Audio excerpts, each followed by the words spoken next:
الله الرحمن الرحيم، والصلاة والسلام على المبعوث رحمة للعالمين. السلام عليكم ورحمة الله وبركاته. أهلا بكم على قناة الكهرباء ببساطة.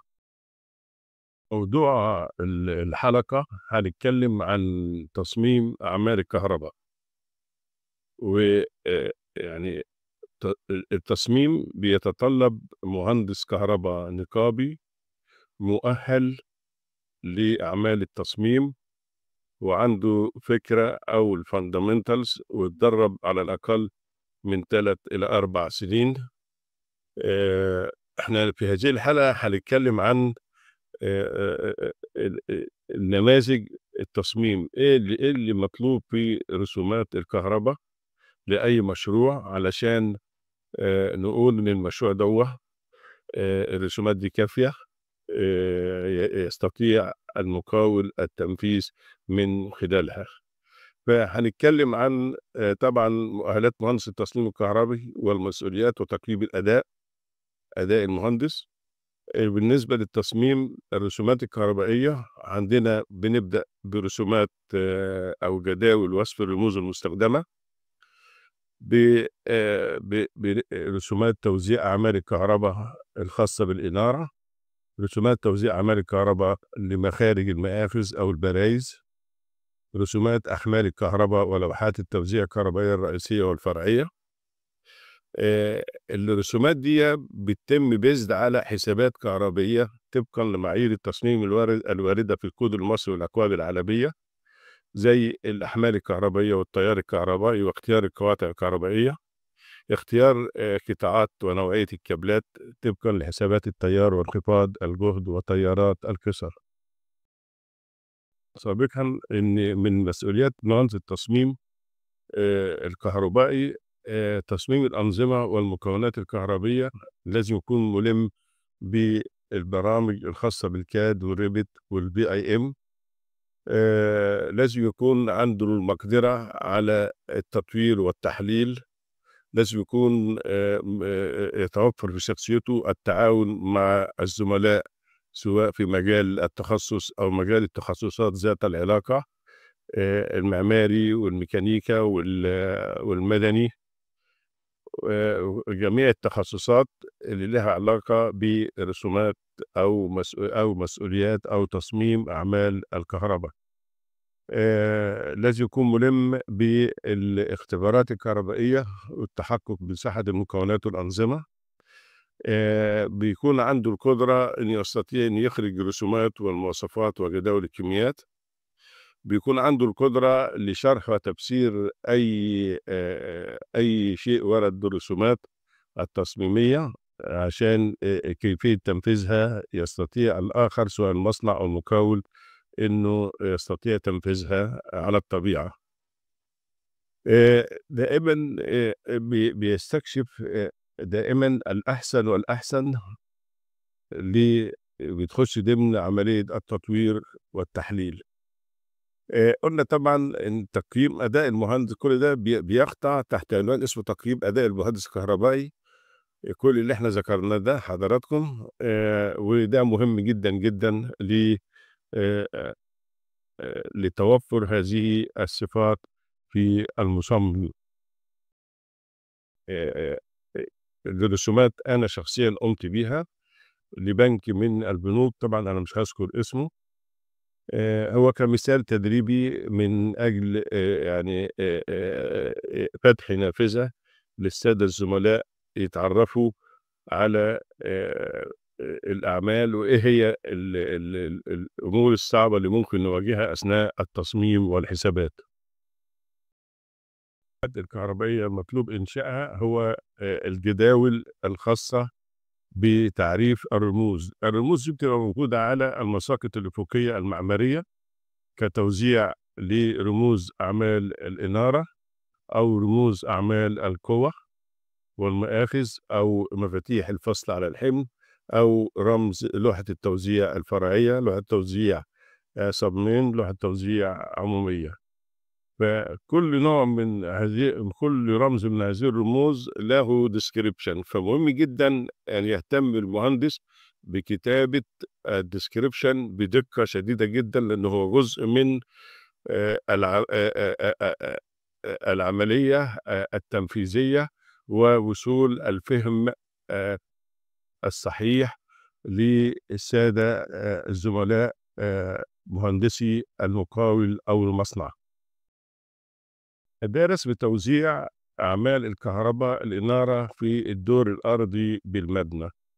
الرموز حضراتكم اللي انتم شايفينها باللون اللبني اللي هي متعرفة في الشاشة السابقة في جداول الرموز، وهذا الرسم بيوضح لنا الاحداثيات ومكان وحدة الإنارة وكل سيركت ورقمها. يعني كل ده له انعكاسات على لوحات التوزيع، وبيكون التوزيع يعني بيشترك مهندس الكهرباء. أولا بيحدد، هو الأساس المعماري بيحدد الديكور الانتيريور ديزاين، ثم بيأتي مهندس الكهرباء بيعمل تشيك على الانتيريور ديزاين. قد يكون عدد الوحدات اللي محطوطة أكبر من اللازم، لأنه أساس تصميم الإنارة هو مستويات شدة الإضاءة على الديسك توب الخاص بالموظف أو الخاص بالترابيزة اللي الإنسان بيقعد عليها بيقرأ عليها أو بيشتغل عليها.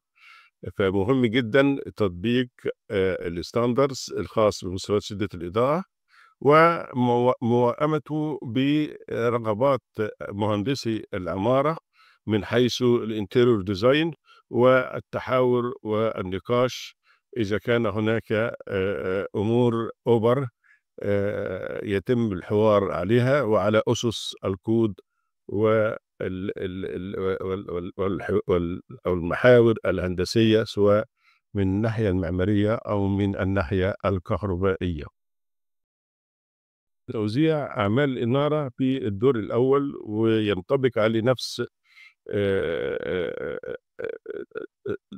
التعليمات السابقة في الشاشة السابقة للدور الأرضي.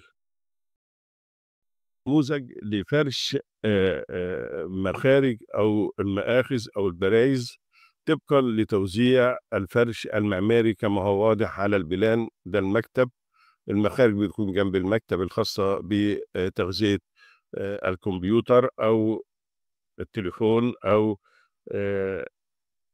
أي مخرج ميديا، لازم يكون بجوار كل اللوكيشن موجود هنا، وده بيكون تابع للتوزيع أو متطلبات المعماري والمالك ومالك هذا المبنى. وبتأتي في هذه الصورة زي ما حضراتكم شايفينها، بيمثل دايجرامك لهذا التوزيع. الكلام ده كله بيترجم إلى لوحات توزيع هنشوفها مع بعض. بالمثل زي توزيع أعمال القوى في الدور الأرضي، الأساس في الموضوع هو لابد أن يكون التوزيع بيزد على الفرش المعماري ومتطلبات المالك. نموذج للوحة توزيع كهربية فرعية أو جدول الأحمال الكهربية، وغالبا اللوحة بتكون بالشكل اللي هو في الوسط دوت. في بريكر عمومي بيتفرع بريكرات فرعية، دي الثلاث بزبرات الريد واليولو والبلو.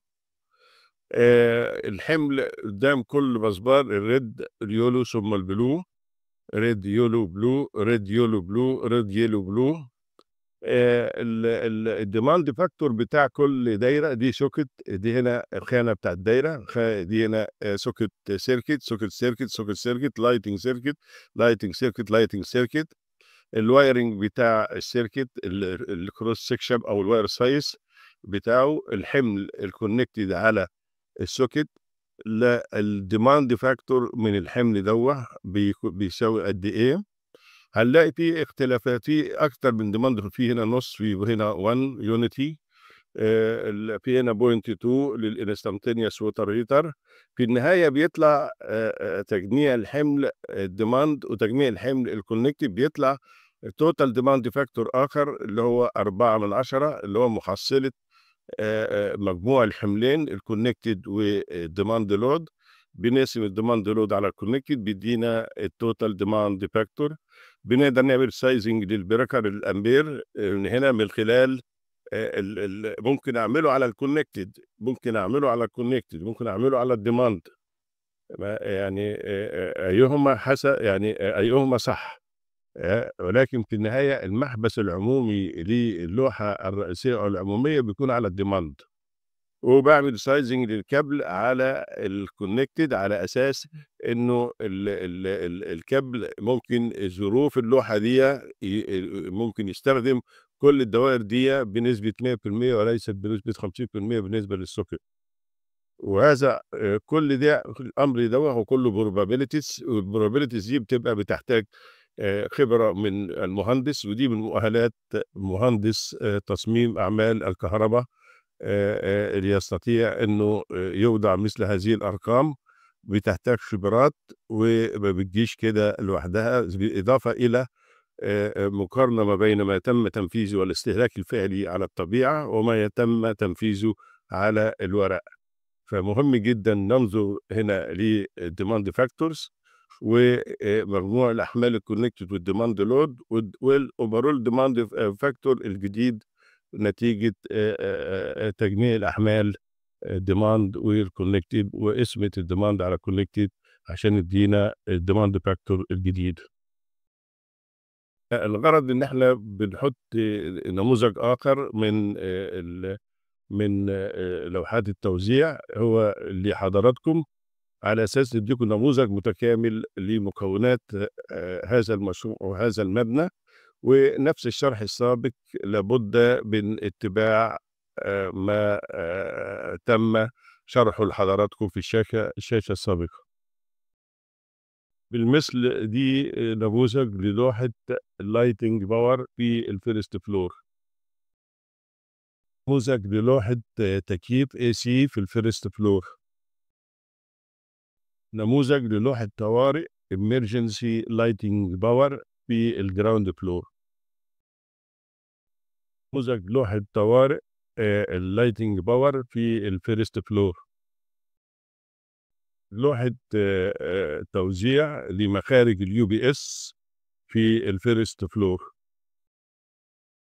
احنا كل لوحات التوزيع السابقة لوحات توزيع فرعية بيتم تفزيتها من لوحة رئيسية SMDB نورمال، وفي SME SMDB emergency، والنورمال بيكونكتد معها اللوحات اللي بالاسماء دي، والامرجنسي كونكتد معها اللوحات اللي بهذه الاسماء. هنا دي ملخص سمري للديماند باور لكل لوحه ومجموعهم، والديماند باور لكل لوحه مجموعهم. ده الشورت سيركت ليبل عند اللوحه دي، وده هنا توتال فولتج دروب عند الكابل عند اللوحه، نهايه الكابل عند اللوحه دي. واحنا الحسابات الشورت سيركت والفولتج دروب هنتعرض لها ان شاء الله في حلقه خاصه، وهنطبق الستاندر والكود المصري والاكواد العالميه وكل ما ورد في عمليه حسابات الشورت سيركت وانخفاض الجهد. ده تجميع للأحمال في اللوحة السبمين الرئيسية. بيوضح جميع اللوحات الخاصة بهذا المبنى سواء على النورمال أو الإمرجنسي. اللي هي بتبدأ بإيه معناها إمرجنسي، اللي ما فيش إيه معناها نورمال، يعني اللي بيجي ما فيش إيه نورمال.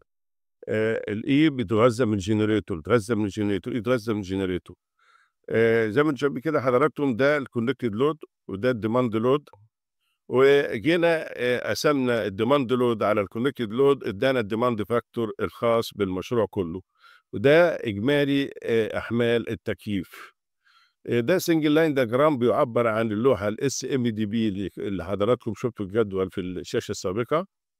وفي هنا في الداون ستريم في فرع لتغذيه لوحه الامرجنسي، وهنا في ATS بحيث لو الكهرباء قطعت عن لوحه SMDB الATS بيعمل تحويل، بيدّي signal لgenerator فبيشتغل، بيفصل الكهربا من الناحية دي وبيوصّل الكهربا على الgenerator ويشغّل بس الأحمال الnecessary أو critical loads اللي إحنا حطيناها على الgenerator، وهي موضّحة بأسماء اللوحات اللي حضراتكم بتبدأ بحرف E زي ما هو موجود في الجدول هنا. ده ملخص لهذا المشروع، ولكن كان في عملية الloads analysis، عملية تحليل الأحمال، وعملية مقارنة النتائج الأحمال اللي هنا دي يعني النتائج الخاصة بالdesign والنتائج الخاصة بالاestimation زي ما شرحنا في حلقات سابقة، هنشوفها مع بعض تباعًا في ال ال الشاشة القادمة بإذن الله.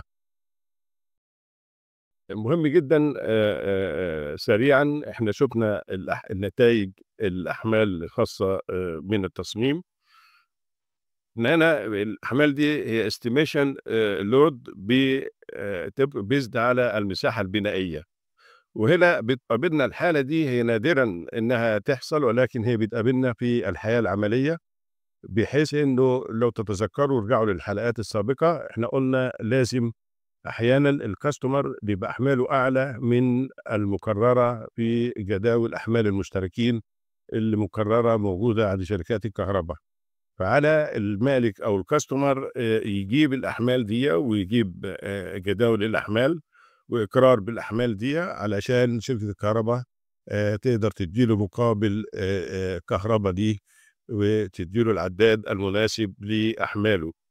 فالمثال المشروع دوّة الحالة دي ظهرت في هذا المشروع إنه أحمال التكييف زادت بنسبة 100% عن الestimated. يعني هنلاحظ هنا في الdesign 70، التكييف الestimated 35. بالنسبة للlight والpower الestimated 29، في الdesign 33. بالنسبة لأحمال الUPS دي أحمال إضافية لأجهزة الUPS الخاصة بالكمبيوتر، بنضيفها أو أي أحمال لأجهزة بنضيفها على الأحمال التقديرية عن طريق المساحة البنائية. فهنلاقي إن في فرق هنا، الestimated مع إضافة الأحمال UPS هو 90، أما الdesign إدّى 128 نتيجة إن حمل التكييف زايد بنسبة 100% على الestimated، وحمل الإنارة والباور زاد بنسبة حوالي 4 كيلو أو 3 كيلو عن الأحمال الestimated. وبكده إحنا وضّحنا يعني نافذة من حالة ممكن تقابلنا في أثناء التصميمات، فبناخد بيها ما بنهملهاش.